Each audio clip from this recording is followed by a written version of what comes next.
So what is it that you found in Japanese society that Well, Japan is, on the surface, it's an ultra-modern Western style society. And it is that. But it's also using that nature, that it seems like us. It seems to have a democracy which is vaguely, party system and stock exchange and cities and so on. And that's a mirror. And when Alice went through the mirror, she discovered behind that everything was back to front. And everything in Japan is back to front. The writing systems, the doors, everything is back to front. But then Alice went on further and she discovered it wasn't just back to front. Everything was peculiar, curiouser and curiouser. And so you got caught talking cats and you had Mad Hatter's tea parties, and all your categories as a Victorian girl were turned upside down by the mathematician who wrote Alice. The same in Japan. I'll just give you the first example. I went in. It was, I thought, what a waste of time. It's just like the West. And then we were there for 6 weeks. And then little things, little signs, oddnesses began to emerge. One I particularly remember was that the whole place was filled with apparent rituals and religious, lots of shrines, lots of people processing through the streets. Everyone had a little shrine, a butsudan in their house. It all seemed hyper-soaked in Buddhist and Shinto. And then I went into a school and I asked my friend to ask them a few questions. These are 12, 13-year-olds. And after the questions about what you're going to do, I said, could you ask them about what their religion is? Because we've just come past all these temples and shrines. And she said, no, Alan, I can't. I said, why not? She said, they don't have a word for religion. They don't know what you mean by religion. They have, it's a meaningless category. I can't ask them. So I said, well, what about all these shrines? And she said, well, they're nothing. They're just decoration. They're just there. They're good luck. I mean, if you clap your hands and put up little things, then maybe you'll pass your exams. It's just luck. It's meaningless, like horseshoes and so on in our culture here. And so I said, well, surely they, all these Buddhist temples, ask them about the Buddha. She said, I can't. They don't know who the Buddha is. They've never heard of the Buddha. They've never heard of Islam. They've never heard of Jesus or anything. They're complete blank. So that was a bit of a shock.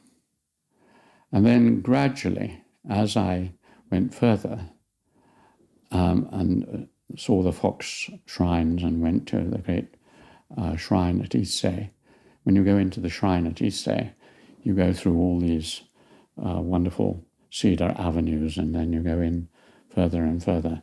And the great central shrine of Japan is in Issei, and you go in.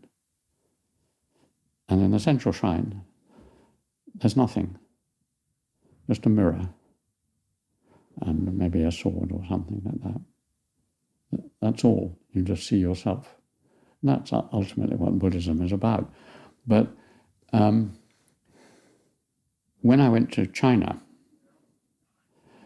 when we first arrived in China, it was 1996, the first shock was how backward it was. Mm-hmm. They were rebuilding, or they were building the new Beijing airport, and they were doing it with spades and no machinery at all. And when I tried to buy anything in Beijing, you couldn't buy. You could buy hardly anything. For example, I wanted some wine. And it took a whole day to track down a Jacob's Creek white wine in some corner of Beijing. Everything was, the shops were tatty. There was nothing. The hospitals were dirty. But it was, 100 cranes were elevating Beijing along the skyline. But for a long time, I went again and again and again. I've been 19 times all over. And for a long time, I thought, it's impossible to understand China. It's 1.4 billion. The climate is from Iceland to Algeria or Morocco. It's the size of Western Europe, Eastern Europe, Western Russia, and Turkey. And it's all diverse. They speak different languages. And how can you understand China? And it's 7,000 years old.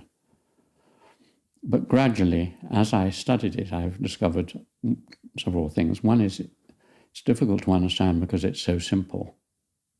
It's a lesson from detective fiction, and Sherlock Holmes often says this sort of thing.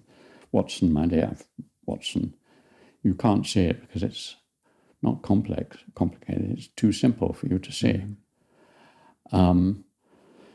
So China, if you have about 8 or 9 things you know about China, you can read off China with 8 or 9 things: the imperial system, the linguistic system, Taoism, and so on, family system. So it's a very simple system. But it's also increasingly the same thing as Japan. The surface, what you see, is familiar, particularly now. You go to a big city, Shanghai or somewhere, and it just looks like a much, much smarter London. I mean, no holes in the road, no delays in the traffic, all electric, no problems in the underground, no weapons, completely safe for a woman to walk around all day or night across Shanghai. No drugs, no crime, more or less. A perfectly well-organized 20 million people on the surface.